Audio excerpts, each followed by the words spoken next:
page 124, Interval March. This is the beginning of Chapter 8. Now, the previous pages, they had the review on Chapter 7. Please make sure you go through that and understand all that. If you have questions, you're welcome to ask. The answers are in the back of the book, but try and answer them before you look up the answers. Let's move on. Here we're dealing with an interval of a seventh. Well, a couple things. Well, again, it doesn't matter what the interval is as long as you know how to figure out an interval. Anything goes. Let's take C major here, white keys. You just count up to 7. Remember the notes you're on is 1. 1, 2, 3, 4, 5, 6, 7. They sound lovely. I do it because I'm too lazy to count up 7. I simply go down 1 from 8. An 8 is an octave, letter to letter. I could just go down 1 from there, and I have the 7th, and that's how I do it, because it's easier for me, and I'm lazy. Now, interval march, we're simply doing these. We got intervals of 5ths, 6ths, and 7ths, and 3rds, actually. I don't see any 4ths, but we got 5ths in the first measure, second measure is 6th, and the 7ths, 6, 5, 6, 7, and then a 5th and a 3rd. Okay, those are the intervals. Let's just look this over here on interval march. 2 lines long, treble and bass clef, no sharps or flats in the key of C major. Make sure you do the C major scale on 4/4 time. Now we got quarter notes everywhere, so just first try to connect everything if you can. It's here. So you got melodic and harmonic. Melodic, harmonic. No big deal. To get to the last measure, look out. That C, that's tied. You see it? Hang on to it. Treat it like a whole note. So at the end, you got all the notes down. So it's 1, 2, 3. As the right hand comes in on beat 3, you look at these rhythms sometimes, you think, I'm not quite sure how that works. Well, just take it one beat at a time. The first beat is the quarter note. Let it last one beat.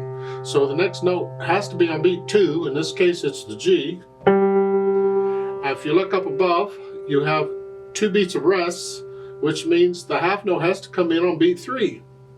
So 1, 2, 3. 1, 2, 3. So you can figure these out. Sometimes when it gets really tricky with the rhythm, I'll take a pencil and I'll draw a vertical line above the beat, above the staff, where the beats are, so I can see which notes are on the beat and which notes, and I can follow the beats. 1, 2, 3, 4, and I can figure out that way.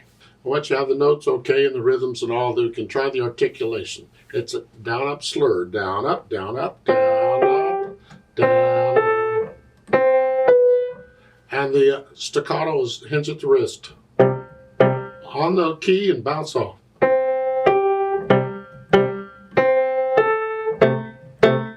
I am putting a little silence between the right hand and left hand. So I lift up just a little bit before I play the chord,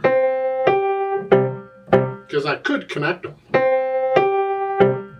you know, but I'm going to treat the 2-note slur like a 2-note slur, and it's just 2 notes. Dynamics, MF, just play it. Don't worry about it so much. You should practice it really soft and really loud just so you get some more exercise in playing at the different dynamic levels. You just play it. And speed-wise, again, just play it. Think of a march if you want to. Left, right, and do it that way.